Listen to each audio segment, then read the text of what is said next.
welcome to Open Forum in the Villages, a show where we talk about issues, clubs, and activities going on here in the Villages, Florida. This is Mike Roth on June 3rd, Open Forum in the Villages, talking to Linda Keenan. She is the president of the Writers League of the Villages. Thanks for joining me, Linda. You're welcome. Thanks for having me, Mike. Linda moved to the Villages from Connecticut 3 years ago, and since then she's learned to play golf. A lot of people in the Villages play golf, Linda, and joined 3 of 3,000 clubs. That makes you much smarter than me. When I was here the first year, I joined 19 clubs. Oh, wow. Way too many. I've cut down now. Linda is the president of the Writers League of the Villages. Linda, did you actually create the Writers League? It was created by Mark Newhouse in 2011. Okay. And Linda has a very professional background, originally as a paralegal, then an adjunct professor of history, a residential real estate appraiser, and country club business manager. Country club here in the Villages? In Connecticut. Oh, okay. After retiring from the legal field, Linda published 2 historical fiction novels based on World War II. As Linda wrote fiction, she found that intuition led the way and words began to flow. That's what she'll talk about today in her writing process. Linda, again, thanks for joining us. You're welcome. Why don't you tell our audience why you joined the Writers League? Because I thought it would be fun and interesting, and it really has been. There are so many different types of people, from doctors and lawyers and Indian chiefs, some of everything. We actually have Indian chiefs in the Villages. Sure, yeah. Okay. I write fiction. Okay. I couldn't tell. Now, I want to go over to something you talked about earlier before we started the show. You told me that you have 3 I's that people need to use in writing. Can you explain that to us? The first I would stand for? It's imagination, intuition, and intelligence. And we all have the ability to varying degrees, and those abilities can be developed in order to help you in your writing. Imagination is the ability to put yourself in another time and place, to feel like you're in someone else's shoes, or more likely in a lot of others, someone's shoes.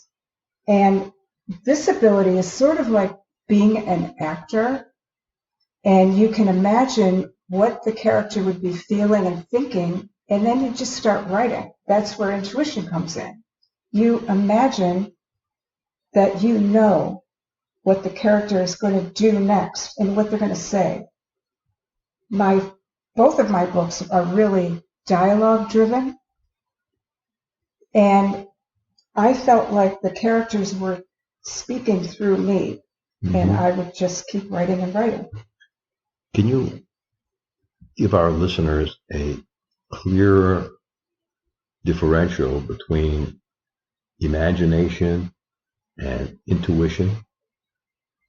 Yes. Imagination is like having a dream.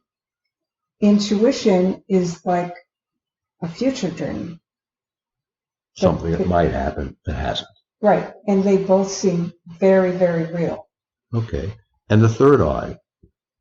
Intelligence.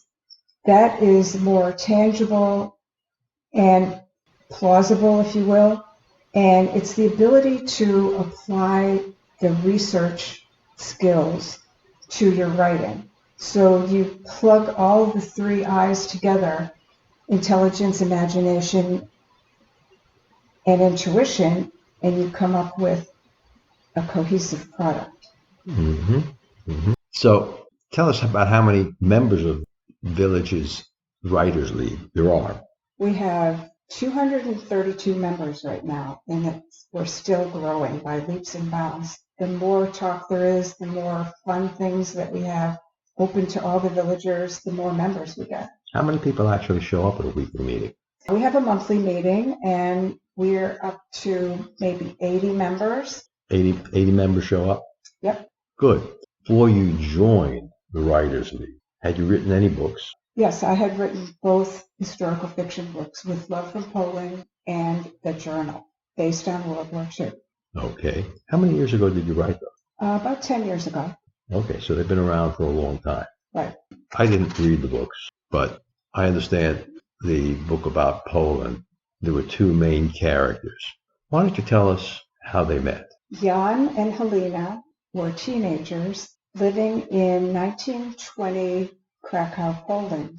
And in those days, there were linen mills all over Poland. And Helena's papa worked at a linen mill, and one day he forgot his lunch, so Helena walked over to the mill and took his lunch to him, and she was leaving, and she was nearly run over by this brash young red-headed man who was pushing a linen cart, and he didn't see her, so he excused himself, and she just sloughed him off, but he was very interested in what he saw. Mm-hmm. And he talked to Helena's papa about meeting her at the park the next day. And Helena's father was very skeptical, but he thought that Jan was a nice young man, and maybe it would be nice for Helena to get out of the kitchen for a while. And so he said yes, and the next day they met in the park across from the mill. Mm-hmm. And the name of the park was? Acorn Park. Acorn Park. How did you come up with that name? In small town Krakow, there was a giant oak tree that everyone loved. People would meet there, have dates there. The children would play there, and it had a lot of history. Mm-hmm. So I decided Acorn Park would be a good name. Good. Speaking of history, how did you incorporate the history of what happened in Krakow, Poland in 1939 into your book? Well, I know the history of World War II pretty well, and I knew that Hitler set up his general government in the beloved Wawel Castle in Krakow and overtook the whole town. And I decided that instead of all of the townspeople trying to get away and or being killed or going to the prison camps, that there should be an underground forum for all the villagers to join and find their way out of Krakow. Okay, so you used the actual history of Krakow as a background for a totally fictional story of your two characters, your two lovers. Right. The history is true. The characters are fictional. Good, good. Perhaps our listeners would be interested in learning about what your writing process is. Okay. I always found it interesting that I never experienced writer's block like so many other writers did, and I decided to investigate that. I'm talking mostly about writing fiction. Writing nonfiction calls more on the logical left side of the brain.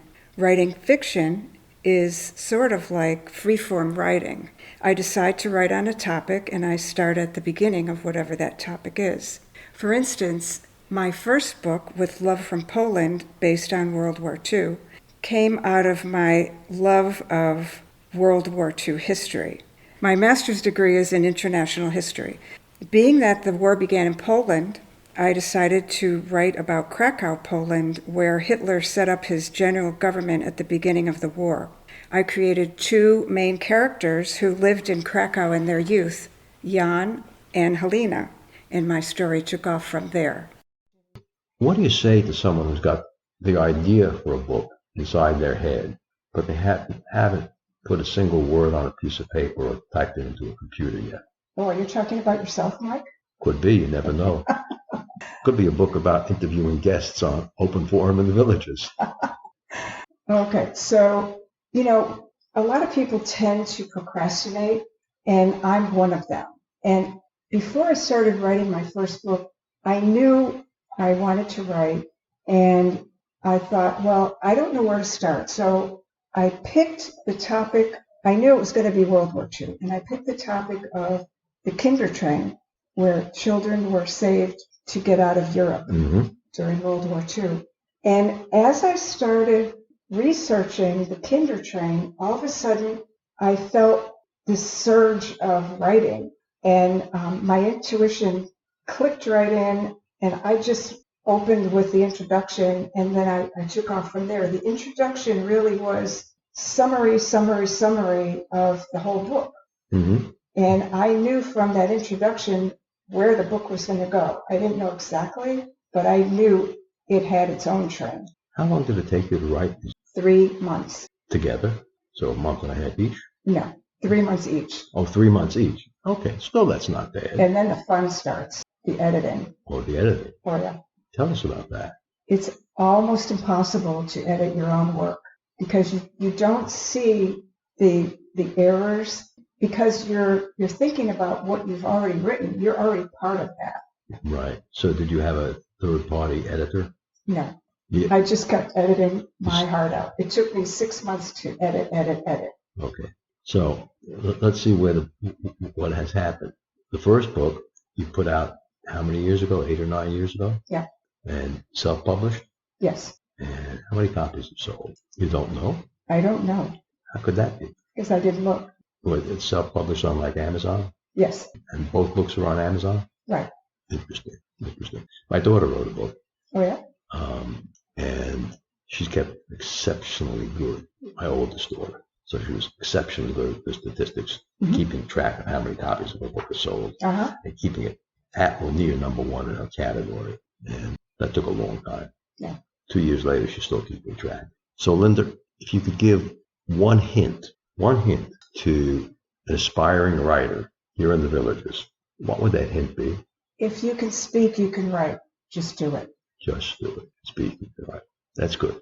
I made a decision to include something funny in every episode. So I've got a little bit of a joke. I'll tell you. Tell me if it's funny. 2 types walk into a bar, Helvetica and Times Roman, and they order a drink. The bartender looks at them and says, "We don't serve your types here." Linda, thanks again for being part of the show. Listeners, if you enjoy the show and you want to become a sponsor, there's a sponsor button down at the bottom. If you know someone who wants to be on the show, you can contact me, Mike Roth. There's a button down at the bottom. You can contact me at mike@rothvoice.com. And again, Linda, thanks for being part of the show. Thanks for having me, Mike. Remember, our next episode will air live next Friday, June 13th at 9 a.m., or I should say pre-recorded, but that's when it's going to be released. Should you want to become a sponsor of the show, you can contact me at mike@rothvoice.com. If you know someone that you think should be on the show, you can contact me via the same email address. And I want to thank everyone for listening to the show. The content of the show is copyright by Roth Voice, all rights reserved.